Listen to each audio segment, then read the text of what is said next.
On Saturday, my administration helped broker a full and immediate ceasefire, I think a permanent one, between India and Pakistan, ending a dangerous conflict of two nations with lots of nuclear weapons.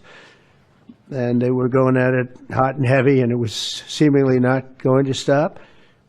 And I'm very proud to let you know that the leadership of India and Pakistan was unwavering, powerful, but unwavering in both cases. And having these, they really were, from the standpoint of having the strength and the wisdom and fortitude to fully know and to understand the gravity of the situation.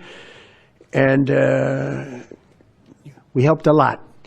And we helped also with trade. I said, come on, we're going to do a lot of trade with you guys. Let's stop it. Let's stop it. If you stop it, we're doing trade. If you don't stop it, we're not going to do any trade. People have never really used trade the way I used it. That I can tell you. And all of a sudden they said, I think we're going to stop.